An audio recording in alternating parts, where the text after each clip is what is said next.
Check that out.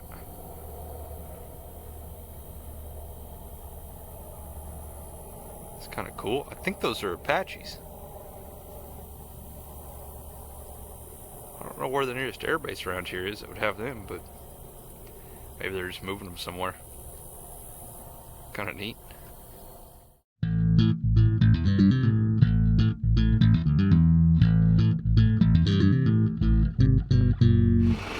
Alright, you guys see this oil that's dripped down here on the ground? It's coming off these power steering cylinders. Or at least this one. So I know that these needed to get rebuilt, and you can tell just by how greasy and nasty everything is. But so this will be the next thing that I need to fix. You know, keep fixing leaks. Eventually we'll get it sealed up. But these cylinders will be pretty easy to rebuild, so I'll probably go ahead and call the guys over at Case. And these boots are kind of jacked up. They don't look real great. This may not be a very expensive cylinder. I might just replace the whole cylinder. So we'll see what they cost, and we'll see what their seal kits cost. We'll compare that to some online and make a decision from there. But anyway, so for now, we'll just keep using it. It's not a huge deal. It's still not leaking as bad as it was before. So I think that was leaking, and then obviously this line is the one that has a pinhole in it, so that was leaking as well. So we've eliminated one of those, and now I just have this leak. And looking at it before, that was dripping right on top of that cylinder, so I couldn't tell if it was actually bypassing that much out of the cylinder, or if it was just the whole thing leaking, so, or dripping off of that line. So apparently it was both. So anyway, one more thing we got to fix. So, all right. We're finally going to get on fixing my neighbor's yard. So what I'm going to do is scrape up just some of this topsoil right here. I'm going to get myself a nice big pile of that where I can get, probably 3 or 4 bucketfuls worth. And then we'll drive over there and deliver that. We'll go smooth his yard back out. And then sometime in the future, I'm going to be helping him with a wiring project. So I don't know if I'll video any of that, but I might. And show you how that works maybe. But I got to talk to him about that later this evening. So, yeah, let's get to it. Alrighty, so we're going to build Dog a house. I've settled on this kind of A-frame design, made myself kind of a print here. This will have a board across the front of it here, which would make this hole, I think, too small. So I think what I'll do is I'll notch into it, and I'll kind of cut that in half. I've already got started and made my first couple of pieces for the A-frame here. Kind of see what that's going to look like, and then I just set it up on the ground and made sure I had Dog walk through it, and she was able to fit through there no problem. So if we look at this, this is going to give her about a 1.5 foot of headroom and about 1 3/4 feet wide at the base, and then of course it's a taper. So I'll make basically this little frame twice. It'll have a 2x4 up here. We'll do metal on both sides, and then I'll get a piece of a edge trim, or like a kind of, I'll makeshift a ridge cap. It's not actually ridge cap, it's actually corner trim off an old metal building. Remember, this is all recycled material. So I've got those 2 2x4s, this one that I haven't cut into yet, this one that I'm going to cut the other 2 angled pieces out of, and then I already screwed up on my very first one. I cut this wrong. So as you can see, this is supposed to sit like this, but my angle's the wrong way, right? Put it this way, that's just not right. So, oops. And then, yeah, see, I don't have enough material to just cut that back the other direction. So anyway, we'll repurpose that for something. Kind of a bummer to waste that much of a 2x4 when I'm dealing with very limited resources here. So anyway, I think I should still have enough, and that's the reason I ended up going with this A-frame style, is because I don't have a whole lot of lumber on hand. Look at all them ants. Gross. So anyway, I'm gonna keep cutting here. We'll get all of these cut out. I'll get the kind of the center beam, the roof center beam cut out, and then probably go ahead and just sink a couple screws through those just to hold it all together. And then on my prints here, this is all based off of actually a 36 and something degree angle. So it's not quite going to match my drawing here because I decided to just go with 30 and 60 degree angles. Just makes it easier. It just makes more sense to do it that way, I think. And when I was drawing this out, I had kind of roughly approximated 30 degrees, and just to kind of get the basic idea. Anyway, I think 30 degrees would be fine. So that's what we were cutting at. So, yeah. I think that's all I need to say about that. So let's get back to work. Alright, so there's the framing done. I may add just one more piece across the top right here to kind of box the little doorway in. Where's the dog at? Hey dog, come here. So there she is in comparison to it. Hey, come here. Yeah, see? Yeah, it's going to be perfect size for a dog. Keep her out of the rain, keep her warm in the winter. What do you think of that? Did you know that's about to be your house? What do you think of that, dog? Anyway, we're going to get the sheeting on it now. The steel, that is. See? Perfect. I didn't end up cutting that out, notching it. I think it looks fine. She's not going to have any trouble getting in there. I am going to do some metal across the front here, just to kind of keep the rain and whatnot out. And then we'll cut it kind of high up here. And she should have plenty of room to get in there.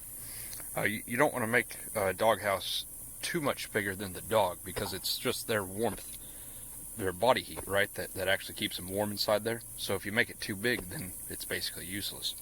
For a dog size, needs a little house. So that's why it's the size it is, because it fits my dog. So, alright, we're going to get the sheeting on there. I'll do the end walls first, and then this is set up. Hang on, dog. Let's show you. So the sheets are 3 foot, and I made the frame 2 foot, and so there's basically from this point there's 6 inches on either side of overhang, and so we'll put the back wall on and the front wall, kind of custom cut that, and then this will get screwed in place like so, one on each side, and then we'll put a little piece of a cap over the top, just corner trim we'll reuse, and we'll use it as a ridge cap. So cool. Alright, finish this up and show you what it looks like. And then, alright, so it's not pretty,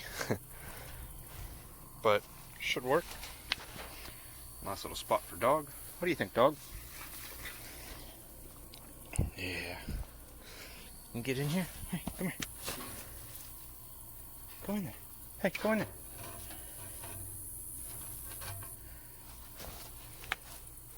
See that? Perfect dog size, isn't it? That's your new house. What do you think of that? It's a lot of noise to make you a house, wasn't it?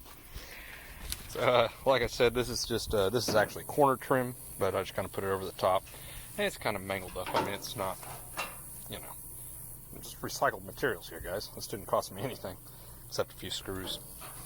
These screws that these sheet metal screws, I bought them in that bucket at an auction. I think that whole bucket, I mean, all these screws, more in here. I think the whole thing, it was actually 2 buckets. The other bucket is dog's water bucket, but I think it cost me like $5. So I'm in like 20 or 30 cents for the sheet metal screws, and of course I had to buy the other screws. So let me get this in place real quick, and I'll show you the final setup.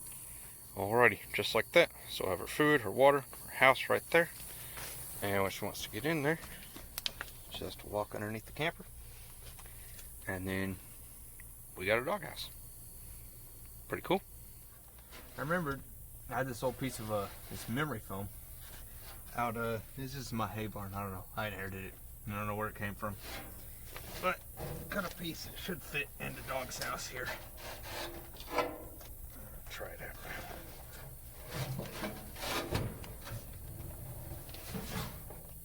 Yeah.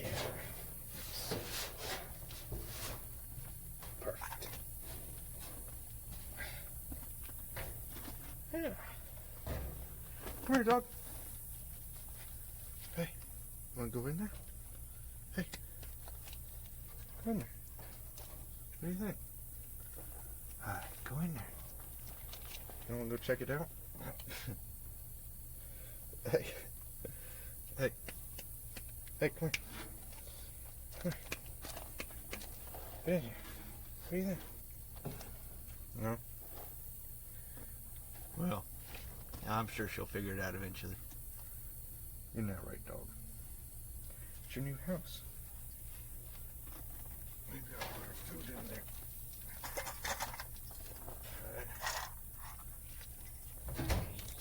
What do you think of that?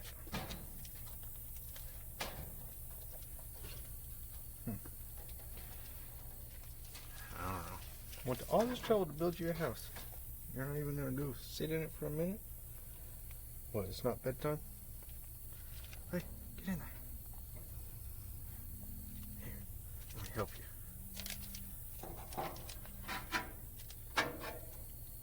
Oh, see, that's nice, right? Okay, I mean, it's cool. Alright, I can strap it back in there. It's right there. Well, I'm sure she'll warm up to it. Check this out. Who needs cats when you got a dog? Good girl. Hey, come here. Yeah, good girl. Good dog. Yeah, kill them mice. Guess that's why they call them rat terriers. Oh, its eyes just fell out. Gross. Yeah, good girl. Alright, so the other day I got just absolutely eaten alive by seed ticks. So if you're not familiar with those, they're basically just baby ticks, like a baby deer tick, and they'll get on you in the dozens sometimes. And what they do is they'll bite you, they'll move over a little bit, and they'll bite you again. And they'll just keep doing that until you get them off of you. So not much you can do. They don't like DEET, so you can spray, just regular bug spray on you will help keep them off of you. But they're gonna get you. So they're all in my waistline. I mean, I've got probably close to 200 bites on me right now. It's pretty miserable. So there is one thing that you can do that helps. You can see I've got some pants kind of hanging up here drying behind me. So what we have here, this is a Sawyer product, and I don't know if you can read that or not, but this is permethrin. Now this stuff is relatively expensive, but what you do is you spray it on your clothes. It dries, and it's supposed to be good for up to, like, I think the bottle says like 20 washes or something like that. I don't know. Anyway, so it'll stay in there for a long time. I can wash my clothes several times and it'll still be on there.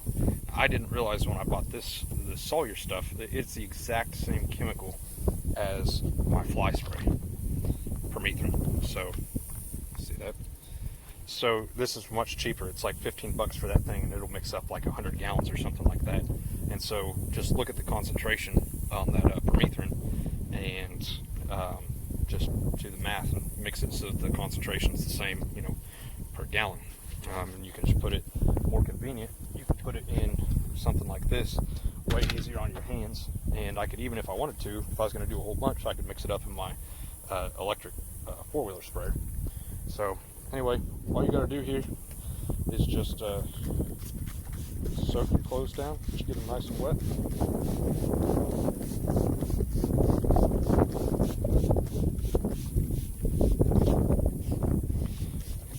And flip it over, do both sides, let them dry, and then it's good to go. You can wear them. The chemical's not harmful to you at all once it's dry on your clothes. And this is it's actually poison. It's not just a deterrent, but any bugs that get on you will actually die, just from crawling around on you. So this works for mosquitoes and ticks as well. So pretty cool. We're gonna try it out. I should have put this on here sooner. I've had this stuff for a little while, but the seed ticks are not a huge problem in the middle of the summer, and so I was kind of waiting till fall. Well, the weather cooled off and they're out, so I was a little bit too late. But we'll get up just a few pairs of clothes, and I'm gonna do my socks as well, and probably even some of my underwear. Because that's a real problem area when you get a bunch of ticks down there. Trust me, it's not fun. So anyway, we'll use up all this Sawyer product, and then I may keep going and just mix some more up in my my fly spray jug there. So anyway, just a little trick for you. Passive protection against bugs. You don't have to remember to put it on every day as long as the clothes you're wearing have been treated. So cool trick if you didn't already know. Alright, so you guys remember a little while back I'd rebuilt the front end of this tractor, and the alignment hasn't been right. It's not that far out, but it's not quite right. It's just it pulls real hard to the right, and so came out here to mess with that, and I'm kind of having trouble getting it adjusted correctly. I think I've about got it, but while I was messing with it, I started noticing on these lines, this is like a supply and there's a return line over there. I followed those to over here. That's a power steering pump. Dang it. This tractor has power steering. It's had it this whole time. So it's got these cylinders on it, so it should have been obvious. I should have realized what was going on. I thought that was just some sort of a booster, like a little pump in there that you turn in with the steering wheel. That's not the case though. This is actually, it's a gear-driven power steering pump. Now, it's completely empty, no fluid in it. So hopefully, get my head in here. I don't know, can you guys see in there? You can see the filter vaguely in there. Need a flashlight or something. Anyway, it's empty. So we're gonna fill it up. It just takes regular old universal tractor fluid, just like the backhoe. So put some fluid in here, and this tractor may actually have power steering. So we'll see if that pump works. You know, I've been running it this long with it completely empty. I may have destroyed the pump. May have been destroyed before I got it. The people that I bought it from told me it didn't have power steering. So yeah. Anyway, I'm gonna fill this up real quick. Let's fire it up and see if it works. Okay, so it's not working, but the pump is pumping. I can see the fluid circulating around inside of there when it was running. I turned it off for the video, but I'm not convinced that it's actually the pump that's not working. It might be something up here. So I'm going to have to look around, do some research, and figure out how all this works. And then I may be pulling the steering column out of this tractor and seeing what's going on inside there. But my tractor should have power steering. It's capable of it. So that's interesting. It's exciting. That's one of my biggest complaints, that, and it's only two-wheel drive. So, man, if we could fix that, then, I mean, this would be a way, way better machine. Okay, so I just need to do some research and figure out how that works. Okay, just a few minutes on Google later, and I suspect it probably is the pump. The good news is, it's 138 bucks. So that's cheap enough.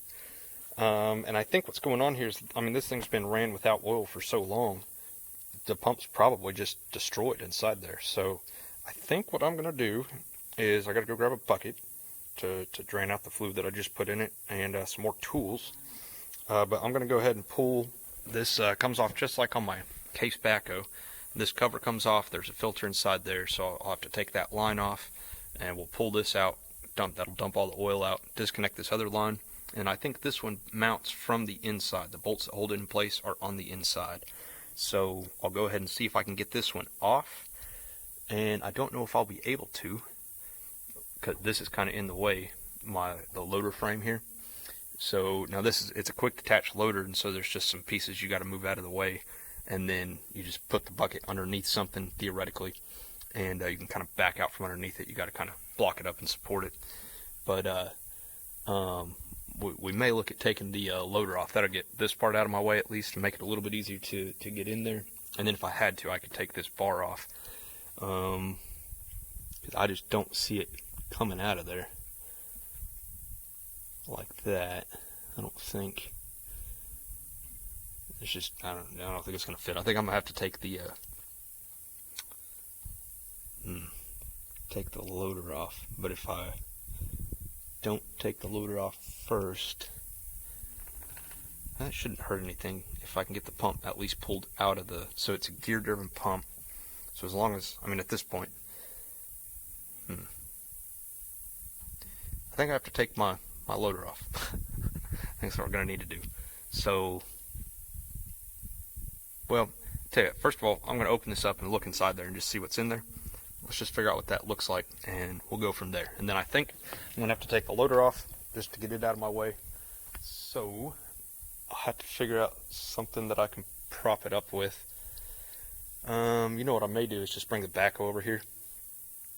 We'll put some chains on this, and we'll just use the backhoe. That'd probably be the easiest thing, and then I'll use it again when I go to put it back on. So, okay, for now, let's get turned into this. I'm anxious to see what's in there. So, and then if I'm still convinced that that's the problem, then we'll get a new one ordered. The reason I don't think it's any of this stuff back here is that there's really nothing that can go wrong. I was able to crack open these lines, these supply lines to the cylinder, and they were getting oil, and I can see it sloshing around inside there, like I said, but I suspect it's probably been running without oil in it for so long that it's probably destroyed, so, which would make sense. So, alright, we'll get some stuff and let's turn to this for a little bit. Alright, so what I did is I just disconnected the cylinder from the drag link here. So, you guys watch.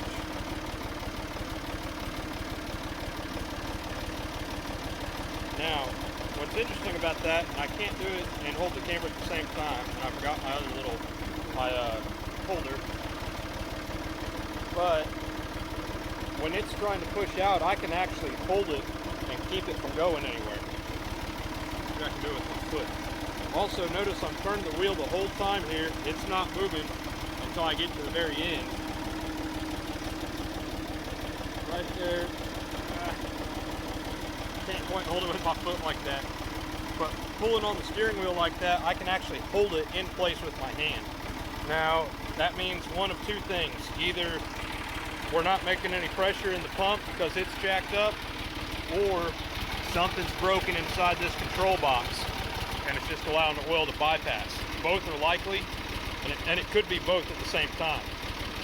So, next step I think is going to be, as I said, I'm going to see if I can pull that housing apart there and look inside there and just see if I can see any visual signs of damage to the pump, and if there is, we'll go ahead and get a new one on the way. We'll figure out how to replace it once it gets here. And then on this, if that doesn't fix it, then we'll have to tear into this.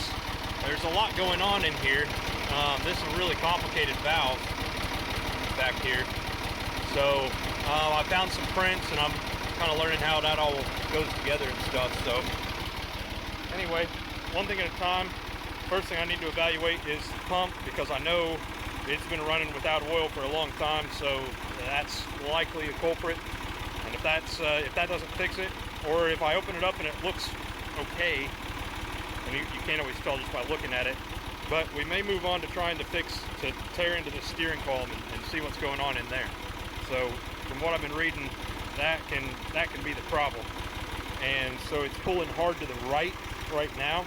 So what can happen is, if that's all wore out, that little control box in there, that control valve on the steering column, then it could be just letting oil push to where it wants to turn it to the right all the time. That may be why I'm fighting it a little bit.